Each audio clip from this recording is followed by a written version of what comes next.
Hello दोस्तों, good morning. स्वागत है एक बार फिर से आप सभी का एनजेटी एजुकेशन में। दोस्तों आज है 6 अक्टूबर और आज की वीडियो में हम लोग बात करेंगे 6 अक्टूबर 2023 के मोस्ट इंपोर्टेंट करंट अफेयर के क्वेश्चंस के बारे में। पूरी वीडियो ध्यान से देखिएगा, पूरी वीडियो डिटेल में आपको समझाई गई है। अगर वीडियो पसंद आएगी तो वीडियो को लाइक और शेयर जरूर करते चलना, और चैनल पर अगर नए आए हो तो ऐसे ही और वीडियोज पाने के लिए चैनल को सब्सक्राइब जरूर करो। चलिए शुरू करते हैं। सबसे पहले अपना जो पहला सेगमेंट होता है रिवीजन वाला, उससे तो कल का हम लोग रिवीजन करेंगे। 5 अक्टूबर 2023 को कौन सा दिवस मनाया गया? विश्व शिक्षक दिवस मनाया गया। क्वांटम डॉट्स की खोज के लिए रसायन का नोबेल पुरस्कार मिला दोस्तों मॉगी जी बोवेंडी को, लुइस ई ब्रक्स को और ओलेक्सी आई एकिमोव को। भारत के बाहर कहां पर 14 अक्टूबर को भीमराव अंबेडकर जी की सबसे बड़ी प्रतिमा का अनावरण किया जाएगा? तो ये अमेरिका में किया जाएगा। इसके अलावा ग्लोबल मोबाइल स्पीड रैंकिंग में भारत आ गया है 47वें स्थान पर। अक्टूबर 2023 में भारत और बांग्लादेश के बीच में संयुक्त सैन्य अभ्यास एक संप्रीति हुआ। ये उमरेई मेघालय में हुआ है। याद रखना, मेघालय के उमरेई में आयोजित किया गया है। और पश्मीना क्राफ्ट ये जम्मू कश्मीर का है, इसको मिला है जीआई टैग। इसके अलावा कल हम लोगों ने पढ़ा था कि वर्ल्ड बैंक ने भारत की जीडीपी ग्रोथ रेट का अनुमान बताया है 6.3%। और भारतीय नौसेना स्टाफ के नए उप प्रमुख बन गए हैं दोस्तों वाइस एडमिरल तरुण सोबती। ग्लोबल इंडियन अवार्ड पाने वाली पहली महिला बन गई हैं सुधा मूर्ति, और ईरानी कप का खिताब जीत लिया है रेस्ट ऑफ इंडिया की टीम ने। ये टॉप 10 करंट अफेयर के क्वेश्चन थे कल की वीडियो से, जिनका आपने किया है क्विकली रिवीजन। अब बात करेंगे आज की करंट अफेयर की, लेकिन उससे पहले मैं आपको बता दूं एमजेटी ऐप पर इसकी डिटेल वाली पीडीएफ मिलेगी, वहीं पर इसकी क्विज भी मिलेगी। तो आप ना दिन भर में जाकर के क्विज और पीडीएफ जरूर इसका एक्सेस कर लिया करो, क्विज लगा लिया करो और पीडीएफ डाउनलोड कर लिया करो। शुरू करते हैं। पहला क्वेश्चन, साहित्य का नोबेल पुरस्कार 2023 किसे दिए जाने की घोषणा हुई? तो जैसे कि मैंने आपको बताया कि लगातार अब नोबेल पुरस्कार की घोषणाएं होंगी, रोज एक एक अवार्ड की घोषणा होगी। तो देखिए अभी ये साहित्य के भी नोबेल की पुरस्कार की घोषणा हो चुकी है। अब तक 4 नोबेल पुरस्कारों की 4 श्रेणियों में घोषणा हो चुकी है, 2 अभी और बाकी हैं। तो साहित्य का इस बार दिया जाएगा जॉन फोसे को। जॉन फोसे जो हैं ये हैं नॉर्वे के रहने वाले ये साहित्यकार हैं, ये आपको दिख रहे हैं जॉन फोसे। तो इनको ये अवार्ड मिला है नोबेल पुरस्कार। ठीक है, तो नोबेल पुरस्कार इनको किस लिए मिला है? क्योंकि दोस्तों इनका जो साहित्य है, इनका साहित्य कुछ यूनिक ही रहता है। ये अपने साहित्य के माध्यम से मैसेज देते हैं और इनका साहित्य काफी ज्यादा पॉपुलर भी है। अगर बात करें अभी तो 2 दर्जन से ज्यादा ये नाटक लिख चुके हैं। इसके अलावा बहुत सारे उपन्यास, निबंध, कविताएं ये सब लिख चुके हैं। बेसिकली ये पोएट हैं, यानी कवि हैं एक प्रकार से, और कवि के साथ साथ फिर भाई नाटककार, कहानियां, उपन्यास ये सब भी लिखे हुए हैं। अच्छा, इनके उपन्यासों की शैली जो है ये एक यूनिक नाम लेकर के प्रसिद्ध है, फॉसे मिनिमलिज्म। फॉसे मिनिमलिज्म के नाम से इनका जो शैली आता है उपन्यास का, इन्होंने एक कैटेगरी ही बना दी है समझ लो। तो इनको फिलहाल साहित्य का मिला हुआ है। अब देखो यहां पर नोबेल पुरस्कार 2023 में अब तक जो अनाउंसमेंट हुए हैं उसकी लिस्ट है, तो हम लोग रिकॉल करेंगे रोज के रोज। तो देखो इस बार मेडिसिन में किसको किसको दिया जाएगा? कैटलिन कारिको को जो कि अमेरिका के हैं, और ड्रू वीसमैन को जो कि हंगरी की हैं। ठीक है, इसके अलावा अगर फिजिक्स में बात करें तो पियरे एगोस्टिनी को, फेरेंक क्रॉस को और एनी एल हुडलियर को, इन तीनों को मिलेगा जो कि अमेरिका, जर्मनी और फ्रांस के हैं क्रमानुसार। रसायन विज्ञान का दिया जाएगा मोंगी जी बोवेंडी को जो कि फ्रांस के हैं, लुइस ई ब्रस को जो कि अमेरिका के हैं, और ओलेक्सी आई एकिमोव को जो कि सोवियत संघ रूस से हैं। और साहित्य का जॉन फोसे को दिया जाएगा, एकमात्र हैं। ठीक है ना इस बार के। तो शांति और अर्थशास्त्र अभी और बचा हुआ है। 6 श्रेणियों में दिया जाता है नोबेल पुरस्कार। शुरुआत इसकी हुई थी 1901 से, और कब दिया जाता है? प्रत्येक वर्ष 10 दिसंबर को दिया जाता है पुण्यतिथि पर। किसकी पुण्यतिथि पर? तो अल्फ्रेड नोबेल की पुण्यतिथि पर यह दिया जाता है। डायनामाइट के वो खोज करता थे। अच्छा, कल मैंने भारत के नोबेल पुरस्कार विजेताओं के बारे में बताया था, एक छोटा सा मिस्टेक हो गया था, आप उसको करेक्ट कर लीजिएगा। देखो मैंने आपको बताया था दलाई लामा के बारे में, है ना, दलाई लामा के बारे में। एक्चुअली में दलाई लामा जो है ना ये 1959 के लिए नोबेल नहीं पाए हैं। 1959 के लिए रमन मैग्सेसे से पाए हुए हैं। रमन मैग्सेसे से पाए हुए हैं। कल जब आप लोगों ने कमेंट किया तो मेरा ध्यान गया, मैंने जाकर के इसको देखा, क्रॉस चेक किया, तो गलती हुई थी मुझसे। रमन मैग्सेसे पुरस्कार इनको मिला है 1959 के लिए। और कब दिया गया? मतलब 64 साल बाद इनको दिया गया है। और ये क्वेश्चन पूछा गया था, 64 साल बाद दिया गया है। ये एशिया का नोबेल है। ठीक है, मुझे नोबेल याद आ रहा था, इसे रमन मैग्सेसे को एशिया का नोबेल कहते हैं। वैसे इनको नोबेल पुरस्कार भी मिल चुका है। ये 1989 में 1989 में ये नोबेल पाए हुए थे। क्लियर है ना? तो ये ध्यान रखिएगा। अच्छा, फिर से रिकॉल कर लेंगे हम लोग।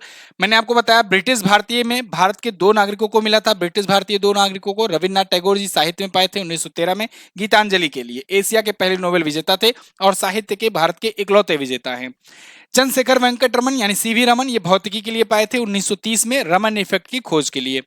अमर्त्य सेन ये भारत गणराज्य के नागरिक हैं, इनको अर्थशास्त्र के लिए यानी इकोनॉमी के लिए मिला था 1998 में। ठीक है। इसके अलावा कैलाश सत्यार्थी अपना बचपन फाउंडेशन इनका था, उसके लिए इन्हें मिले था 2014 में मलाला यूसुफजई के साथ शांति के लिए।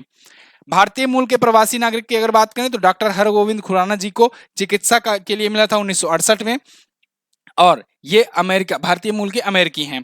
सुब्रमण्यम चंद्रशेखर ने चंद्रशेखर सीमा खोजी थी और भौतिकी के लिए इनको 1983 में मिला था।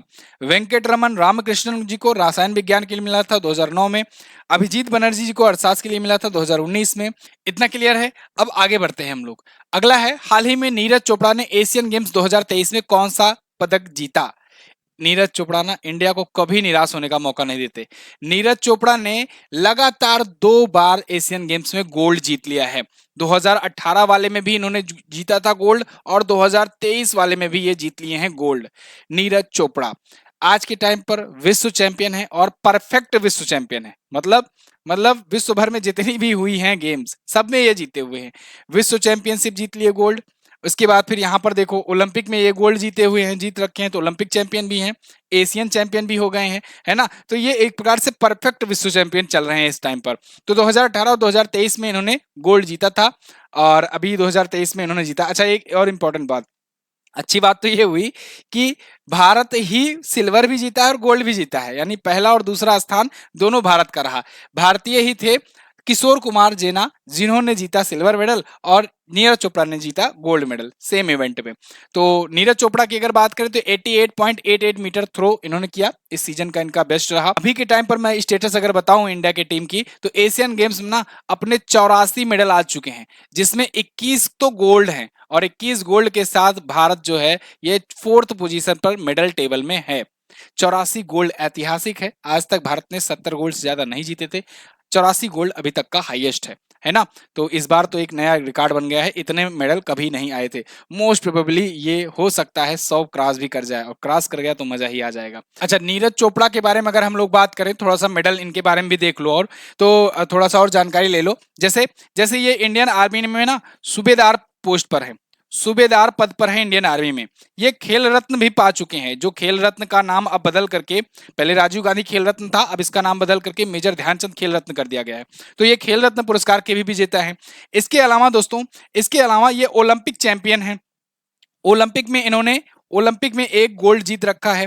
ठीक है, 1 गोल्ड जीते हैं। ठीक है, अच्छी बात है। इसके अलावा एशियन गेम्स में एशियन गेम्स में ये दोस्तों ये 2 गोल्ड जीत चुके हैं, गोल्ड प्लस गोल्ड जीत चुके हैं। इसके अलावा कॉमनवेल्थ में अगर बात करें, ये समझ लो इनकी प्रोफाइल चल रही है, कॉमनवेल्थ में भी ये गोल्ड जीत चुके हैं। इसके बाद बात करें डायमंड लीग में, तो डायमंड लीग में भाई साहब, डायमंड लीग में ये जीत चुके हैं 1 गोल्ड 1 सिल्वर। पिछली बार गोल्ड जीते थे, इस बार ये सिल्वर जीते हैं। इसके अलावा विश्व एथलेटिक चैंपियनशिप, विश्व चैंपियनशिप में दोस्तों, विश्व एथलेटिक चैंपियनशिप, यहां मैं विश्व चैंपियनशिप लिख दे रहा हूं। विश्व एथलेटिक चैंपियनशिप में इन्होंने जीता है क्या? इन्होंने पहले जीता था सिल्वर मेडल और अब की बार जीते हैं गोल्ड मेडल। तो ये इनके बारे में, नीरज चोपड़ा के बारे में इतनी चीजें आपको याद होना चाहिए, बिल्कुल फिंगर पर ये सारी चीजें याद होनी चाहिए। ओके, 7 अगस्त को मत भूलना, भाला फेंक दिवस मनाते हैं हम लोग। आईसीसी ने वर्ल्ड कप 2023 के लिए ग्लोबल एम्बेसडर किसे बनाया? तो आईसीसी इंटरनेशनल क्रिकेट काउंसिल ने दोस्तों Sachin Tendulkar, master blaster, cricket के भगवान कहे जाने वाले भारत रत्न सचिन तेंदुलकर को अपना ग्लोबल ब्रांड एम्बेसडर बनाया है। आईसीसी ने 2023 का जो वर्ल्ड कप हो रहा है, ध्यान रखना, ब्रांड एम्बेसडर कौन बनाए गए हैं इंडिया में? ब्रांड एम्बेसडर कौन बनाए गए हैं? एम्बेसडर बनाए गए हैं शाहरुख खान।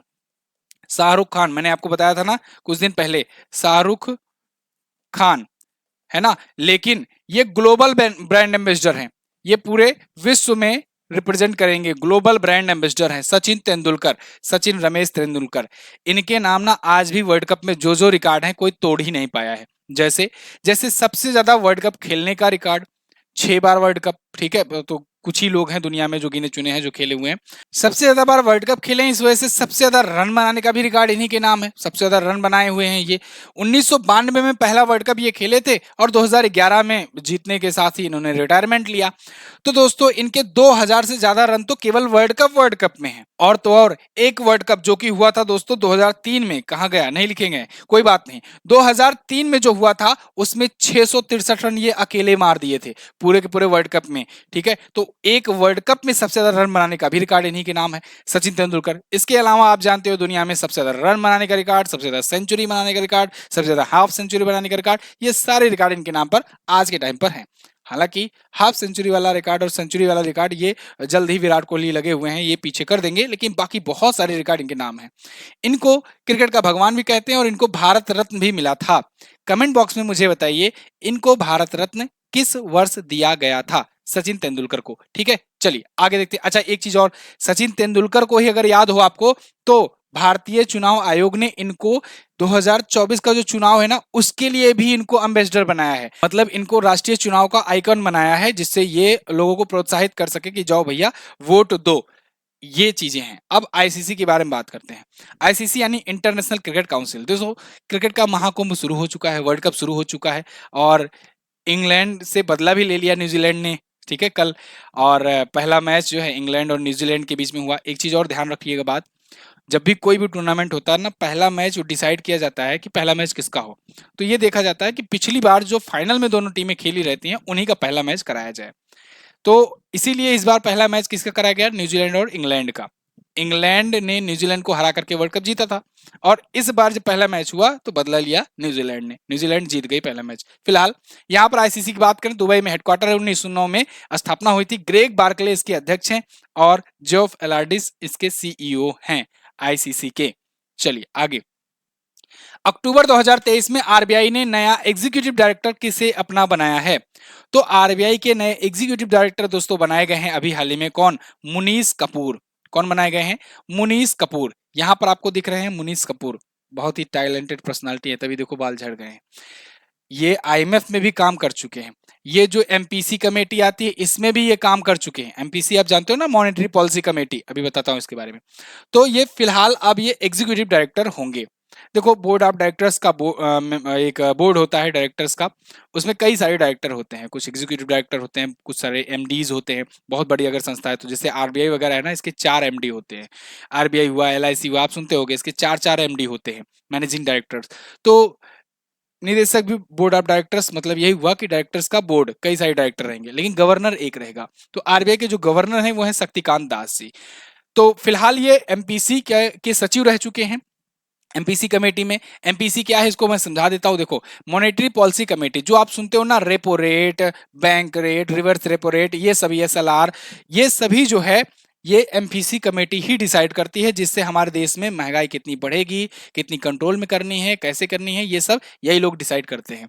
अब ये पूछा जाता है कि कितने मेंबर होते हैं, तो आप बताइएगा 6 मेंबर होते हैं। अगर पूछा जाएगा अध्यक्षता कौन करता है, तो अध्यक्षता हमेशा आरबीआई का गवर्नर करता है। अच्छा ये 6 मेंबर कौन कौन से रहते हैं, कहाँ कहाँ से आते हैं, तो आप बता देना। 3 तो आरबीआई से रहते हैं और 3 रहते हैं सेंट्रल गवर्नमेंट से, ठीक है, सेंट्रल गवर्नमेंट से रहते हैं। अध्यक्षता हमेशा आरबीआई का गवर्नर करता है, अध्यक्षता जो होता है ये गवर्नर करता है आरबीआई का।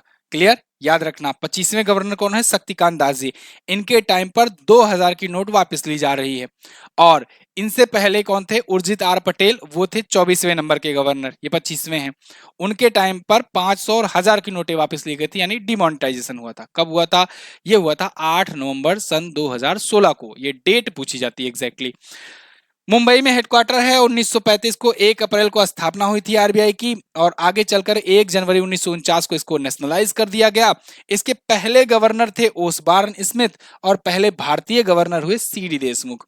सीडी देशमुख के नाम पर मैंने आपको बताया मुंबई का चर्च गेट स्टेशन है, उसका नाम बदलकर सीडी देशमुख स्टेशन कर दिया गया है। ये चीजें आप लिंक करके याद कर सकते हो, इंपॉर्टेंट चीजें हैं। फिलहाल अब देखो आरबीआई यानी रिजर्व बैंक ऑफ इंडिया, ये बैंकों का बैंक है, यानी कि ये केंद्रीय बैंक है। सारी बैंकें जो होती हैं वो इनसे जाकर बैंकिंग करती हैं। चलो आगे। प्रमुख नियुक्तियां जो अभी हाल फिलहाल में हुई हैं, एक बार फिर से रिकॉल करेंगे, ये नई नियुक्तियां हैं हाल फिलहाल की। आगे बिहार सरकार ने न्यायिक सेवाओं में ईडब्ल्यूएस के लिए कितने प्रतिशत आरक्षण की घोषणा की? लो भैया, रुझान आने शुरू हो गए। देखो, अभी मैंने कल आपको क्या बताया था, विपक्ष जो है वो क्यों डिमांड कर रहे हैं जातिगत जनगणना की, कारण क्या है? देखो, जातिगत जनगणना जब करवाई जाएगी ना, तो उससे बहुत सारी चीजें निकल करके आएंगी। आपको ये पता लग जाएगा कि आपके राज्य में ओबीसी कितने हैं, आपके राज्य में ईडब्ल्यूएस कैंडिडेट मतलब इकोनॉमिक वीकर सेक्शन ये कितने हैं, आपको पता लग जाएगा एससी कितने हैं, आपको पता लग जाएगा एसटी कितने हैं। फिर आप क्या करोगे? अगर आपके हाथ में सत्ता है, तो आप जब अगर देखोगे कि जैसे एससी कैटेगरी वाले ज्यादा हैं, तो फिर मतलब आपका टारगेट क्या हुआ? एससी। तो आप एससी के लिए खूब ढेर सारी योजनाएं, खूब ढेर सारा वो लाना शुरू कर दोगे। फिर क्या होगा? फिर इनका वोट बैंक आपका बन गया। अब ये यही रीजन है जिसकी वजह से लोग जातिगत जनगणना की डिमांड कर रहे हैं, है ना? तो इस चीज को समझिए। यहाँ पर ईडब्ल्यूएस के लिए 10% आरक्षण के लिए इन्होंने बात लागू कर दी है बिहार सरकार ने न्यायिक सेवाओं में। ईडब्ल्यूएस क्या है? Economic weaker section. पहले आर्टिकल देख लो आप, इंडियन एक्सप्रेस का आर्टिकल है आपके सामने, Bihar government announcement 10% reservation for EWS in judicial services government law colleges. तो गवर्नमेंट लॉ कॉलेजेस और जुडिशियल सर्विसेज में ईडब्ल्यूएस के लिए 10% का आरक्षण आरक्षण जो है ये शुरू किया गया है। अब देखो, इन्होंने राज्य मंत्रिमंडल राज्य न्यायिक सेवा 1991 के दिशा निर्देशों में संशोधन किया है। ईडब्ल्यूएस क्या है? ईडब्ल्यूएस इकोनॉमिक वीकर सेक्शन के लिए भारत सरकार के द्वारा 103वें संविधान संशोधन के तहत लाया गया था। 103वां संविधान संशोधन जो था ये किसमें किया गया था, ये अगर पूछा जाए तो आप बताएंगे अनुच्छेद 15 और अनुच्छेद 16 में। अनुच्छेद 14 से लेकर के 18 तक क्या है? समानता का अधिकार है ना? उसी समानता के अधिकार में देखो ये चीजें अनुच्छेद 15 और 16 में संशोधन किया गया है। तो ये संविधान संशोधन आपसे पूछा जाएगा। 103वां ये वाला है। 106वां अभी नारी शक्ति अधिनियम आया हुआ है। मैंने आपको बताया है अभी पिछली क्लासेस में 2 दिन पहले बताया था, नारी शक्ति वंदन अधिनियम। ये बहुत इंपॉर्टेंट है। 106वां संविधान संशोधन वो जुड़ा हुआ है, वो भी याद रखना। अब बिहार फिलहाल पिछले दिनों में किन किन वजहों से चर्चे में आया था ये भी जान लो। तो जातिगत जनगणना ये आंकड़े जारी किया था अभी, ठीक है, उसी का रुझान है ये। बिहार का दूसरा टाइगर रिजर्व कैमूर जिले में बनाया गया है और इसको ये नेशनल टाइगर रिजर्व के रूप में घोषित करने के लिए सरकार से डिमांड करेंगे, केंद्र सरकार से। मुख्यमंत्री अल्पसंख्यक उद्यमी योजना शुरू की गई है। पोषण जागरूकता सूचकांक में सबसे नीचे है। राजकोषीय स्वास्थ्य रिपोर्ट में सबसे नीचे है।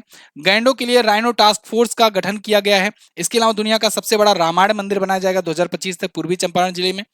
थावे महोत्सव मनाया गया। पश्चिमी चंपारण के मिर्चा चावल को जीआई टैग मिला है और मैथिली ठाकुर को चुनाव आयोग का यूथ आइकॉन चुना गया है, ठीक है ना, स्टेट आइकॉन चुना गया है। बिहार आप देखोगे यहां पर आपको दिखेगा, ये रहा बिहार। अगला, प्रत्येक वर्ष किस महीने को स्तन कैंसर जागरूकता माह के रूप में मनाया जाता है? तो दोस्तों, ब्रेस्ट कैंसर के रूप में पूरा का पूरा महीना मनाया जाता है कौन सा? अक्टूबर का।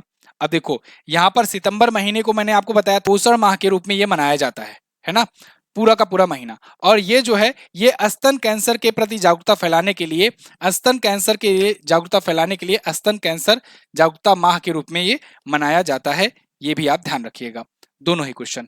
तो ब्रेस्ट कैंसर जो है ये कैंसर का एक टाइप है। कैंसर के बहुत सारे टाइप हैं, कैंसर के कई सारे टाइप होते हैं, जैसे blood cancer, skin cancer, mouth cancer, स्तन कैंसर, इसके अलावा लंग कैंसर, ब्लड कैंसर, बहुत सारे कैंसर होते हैं। तो उनमें से एक ये भी है। ये ब्रेस्ट के कैंसर के बारे में अवेयरनेस फैलाने के लिए ये मनाया जाता है। प्रत्येक वर्ष लाखों महिलाओं की, औरतों की मृत्यु हो जाती है ब्रेस्ट कैंसर की वजह से। तो इसके प्रति अवेयरनेस फैलाना ही इसका मेन मकसद है। अब देखो, विश्व कैंसर दिवस जो है ये कब मनाया जाता है? ये मनाया जाता है 4 फरवरी को। और भारत में कब राष्ट्रीय कैंसर जागरूकता दिवस मनाते हैं? तब हम लोग मनाते हैं 7 मार्च को। दोनों ही इंपॉर्टेंट है, याद रखना आप। आगे, अच्छा, सितंबर महीने की ई बुक आ चुकी है। जिन जिन लोगों ने नहीं लिया है इसको जाकर के ले सकते हैं। ये chapter by chapter detail explanation के साथ ई बुक होती है। इसमें क्वेश्चंस रहते हैं, क्वेश्चन के ऑप्शन रहते हैं, उसके नीचे उसका एक्सप्लेनेशन रहता है। बहुत ही खूबसूरत तरीके से स्टैटिक जीके, स्टैटिक पॉइंट्स भी उसमें साथ में शामिल रहते हैं।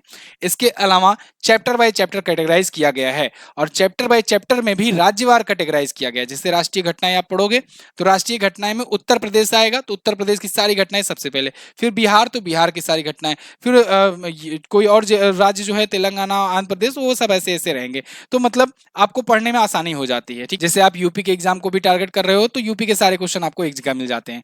ऐसे ही अंतरराष्ट्रीय घटनाओं में भी आपको अमेरिका के सारे क्वेश्चन एक जगह, रसिया की एक जगह, चाइना की एक जगह, इस प्रकार से कंपाइल करके आपको दिया जाता है। आपका काम आसान किया जाता है, इसलिए 20 रुपए भी लिए जाते हैं। तो आप इसको 20 रुपए दे करके परचेज कर सकते हो एनजेटी ऐप से। एमजीटी ऐप पर जाना, बेस्ट ई बुक सेक्शन में जाकर के आप इसे ले सकते हो। हिंदी और इंग्लिश अलग अलग लैंग्वेज में दोनों में अवेलेबल होती है, और आप पिछले 2-3 सालों का कभी भी का लेना चाहो तो यहाँ पर सब अवेलेबल है, जाकर के ले सकते हो। अगला देखते हैं, हाल ही में कहां से सीआरपीएफ महिला बाइक अभियान यशस्विनी को हरी झंडी दिखाई गई? तो दोस्तों अभी हाल ही में श्रीनगर से, श्रीनगर जम्मू कश्मीर की राजधानी है, वहां से सीआरपीएफ यानी सेंट्रल रिजर्व पुलिस फोर्स, इसकी महिला बाइक अभियान रैली एक शुरू की गई जिसका नाम रखा गया है यशस्विनी। तो इसको हरी झंडी दिखाई गई है, मतलब ये इसकी शुरुआत हुई है श्रीनगर में, ये लाल चौक से शुरू हुआ है, बहुत ही फेमस जगह है ये। तो यहां से हरी झंडी दिखाई गई है महिला बाइक रैली का, नाम है इसका यशस्विनी। ठीक है, तो एक साथ क्रॉस कंट्री ये बाइक एक्सपीडिशन होगा। जम्मू कश्मीर के उपराज्यपाल मनोज सिन्हा जी ने इसको हरी झंडी दिखाई है लाल चौक श्रीनगर से। आगे देखते हैं, हाल ही में यूनिसेफ ने भारत में नौकरी के अवसरों के लिए कौन सा ऐप लॉन्च किया? यह भी इंपॉर्टेंट क्वेश्चन है। यूनिसेफ ने भारत में नौकरी के अवसरों के लिए एक ऐप लॉन्च किया है, नाम है इसका यूथ हब। क्या नाम है?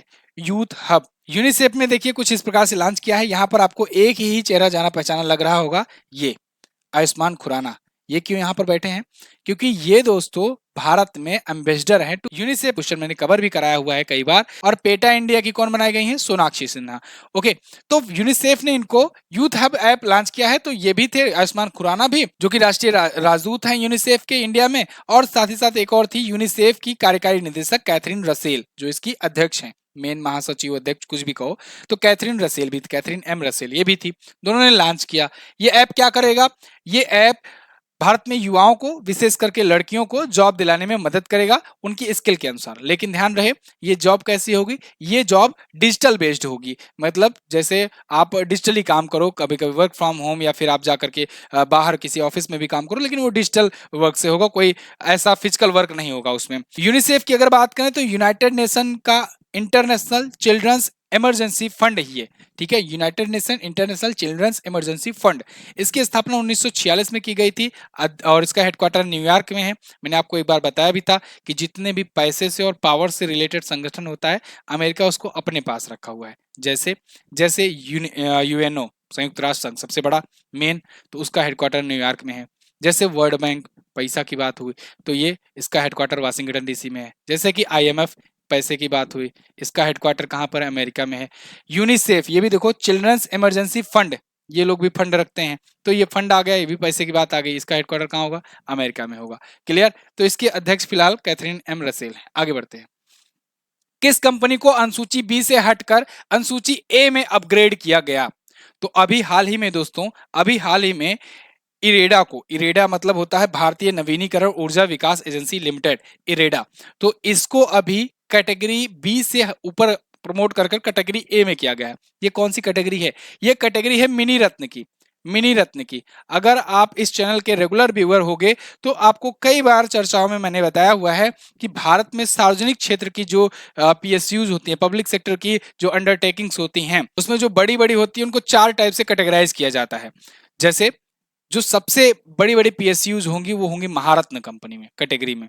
उसके बाद नवरत्न कैटेगरी की श्रेणी में आती हैं। उसके बाद है मिनी रत्न। मिनी रत्न में 2 है, कैटेगरी ए, कैटेगरी बी, या कहें कैटेगरी 1, कैटेगरी 2। तो ये कैटेगरी बी में था, मिनी रत्न की कैटेगरी बी में था इरेडा, और अब इसको अपग्रेड करके कैटेगरी ए में किया गया है। यानी अब इसका अगला जब प्रमोशन होगा ना, तब ये बन जाएगी नवरत्न कंपनी, फिर जब प्रमोशन होगा तब बनेगी महारत्न कंपनी। बस वैल्यूएशन बढ़ता जाए, इसका प्रमोशन बढ़ता जाएगा, क्योंकि मैंने आपको बताया है कि वैल्यूएशन के हिसाब से ही कैटेगराइज किया गया है कि कौन कितना, किसका कितना टर्नओवर है, किसका कितना प्रॉफिट है, ये सब देख करके किया जाता है। तो फिलहाल इरेडा यानी Indian renewable energy development agency, तो इसको मिनी रत्न की कैटेगरी ए में अपग्रेड कर दिया गया है। और ये केंद्र का एक प्रमुख हरित वित्त पोषित गैर बैंकिंग वित्तीय कंपनी है, यानी कि एनबीएफसी है, जिसे कहते हैं नॉन बैंकिंग फाइनेंस कंपनी। ठीक है, तो ये वो है। इरेडा की बात करें तो 1987 में स्थापना हुई थी, नई दिल्ली में हेडक्वार्टर है, और इसके महानिदेशक हैं प्रदीप कुमार दास जी। अभी आज के टाइम पर कितनी महारत्न कंपनियां हैं? तो आप बताओगे सर महारत्न तो आज के टाइम पर 13 है। 13वीं कौन बनी थी? तो 13वीं बनी थी ऑयल इंडिया लिमिटेड, ये याद रखना। इसके बाद अगर पूछा जाए नवरत्न कंपनियां कितनी हैं, तो नवरत्न हो गई हैं 14 कंपनियां। ठीक है ना, 14 हो गई हैं नवरत्न। एंड ओएनजीसी विदेश लिमिटेड अभी नवरत्न कैटेगरी का दर्जा पाई थी। आगे बढ़ते हैं। हाल ही में किसने Tata literature life time achievement award जीता है? देखो ये Tata literature life time achievement award है, यहाँ लाइफ टाइम हट गया है, लाइफ रहेगा। तो Tata literature life time achievement award जो है ये मिला है इस बार सी एस लक्ष्मी जी को। सी एस लक्ष्मी जी को हम लोग अंबाई के नाम से भी जानते हैं, ये हैं सी एस लक्ष्मी। तो इनको ये अवार्ड मिला हुआ है। ये बहुत ही फेमस तमिल लेखक हैं, अपनी साहित्यिक कार्यों की वजह से जानी जाती हैं। इनके जो साहित्य हैं बेसिकली ये महिला सशक्तिकरण पे ज्यादा बेस्ड होते हैं। महिलाओं की आवाज ऊंची करने में इनके जो साहित्य के माध्यम से जो निकलती है चीजें वो हैं और काफी ज्यादा प्रचलित है, फेमस है। इनको वैसे साहित्य अकादमी पुरस्कार भी मिला था, 2021 में मिला था। ओके, अब देखो पिछले दिनों में कुछ पुरस्कार महत्वपूर्ण मिले हैं, उनका रिवीजन करेंगे। जैसे रुई किसियांग झांग, इनको शस्त्र रामानुजन पुरस्कार मिला है। ये 32 वर्ष से कम उम्र के जो प्राप्तकर्ता गणतज्ञ होते हैं उनको दिया जाता है। स्वाति नायक को नारमन बोरलॉग फील्ड अवार्ड 2023 दिया गया है। सत्यजीत मजूमदार को doctor V G Patel memorial award दिया गया। शांता थोटम को ब्रिक्स इनोवेशन फोरम में वर्ल्ड इनोवेशन अवार्ड मिला है। परमजीत सिंह सूद को ईटी लीडरशिप अवार्ड मिला है, एक्सीलेंस अवार्ड। 12 वैज्ञानिकों को शांति स्वरूप भटनागर दिया गया 7 कैटेगरीज में। नाजमा अख्तर को अकादमिक क्षेत्र में लाइफ टाइम अचीवमेंट पुरस्कार दिया गया है। क्लियर है ना? ये थे टॉप 10 करंट अफेयर के क्वेश्चन आज की वीडियो से। आई होप आपको वीडियो आई होगी पसंद। अगर वीडियो पसंद आई है तो वीडियो को लाइक कीजिएगा, शेयर कीजिएगा अपने सभी दोस्तों के पास। और हाँ, वीडियो में कमेंट करके जरूर बताइए आपका कौन सा पार्ट आपको अच्छा लगा है, कौन सा क्वेश्चन ज्यादा अच्छा लगा बेहतर तरीके से, ये भी बताइए। इसके अलावा व्हाट्सएप चैनल से अगर आप अभी तक नहीं जुड़े हो तो इस पर भी बहुत सारे इन्फॉर्मेटिव कंटेंट दिन भर मैं भेजता रहता हूं, जो भी जरूरी सूचनाएं रहती हैं वो भेजता रहता हूं। तो आप व्हाट्सएप चैनल से जुड़िए, नई टेक्नोलॉजी को अडॉप्ट कीजिए, नई चीजें जो भी आया करे तुरंत उससे जुड़ा करो, ठीक है? पीछे मत हटो। टेलीग्राम ग्रुप पर भी पीडीएफ वगैरह भेज जाती है, टेलीग्राम ग्रुप से भी आप हमारे जुड़ सकते हैं। कल मैंने पूछा था आपसे प्रसिद्ध नोबेल पुरस्कार कब प्रदान किया जाता है, तो 10 दिसंबर को अल्फ्रेड नोबेल की पुण्यतिथि पर दिया जाता है। पुरुष सैफ चैंपियन कौन है? भारत है। और महिला वाला जीता है बांग्लादेश ने, ठीक है ना? महिला चैंपियन है बांग्लादेश। आज आपको क्या बताना है? विश्व पशु कल्याण दिवस कब मनाया जाता है? विश्व पशु कल्याण दिवस। भारत के बाहर अमेरिका में बन रही डॉक्टर भीमराव अंबेडकर जी की जो सबसे बड़ी प्रतिमा है, जिसका अनावरण 14 अक्टूबर को किया जाएगा, इसका नाम क्या रखा गया है? कमेंट करके बताइए। साथ ही साथ इसके मूर्तिकार कौन है ये भी बता देना। बहुत बहुत धन्यवाद आप सभी का यहाँ तक वीडियो देखने के लिए। इसकी क्विज लगाइए एमजेटी ऐप पर और पीडीएफ भी आपको डिटेल वाली वहीं पर मिलेगी। मैं मिलूंगा आपसे कल की वीडियो में, तब तक के लिए नमस्कार, जय हिंद, वंदे मातरम।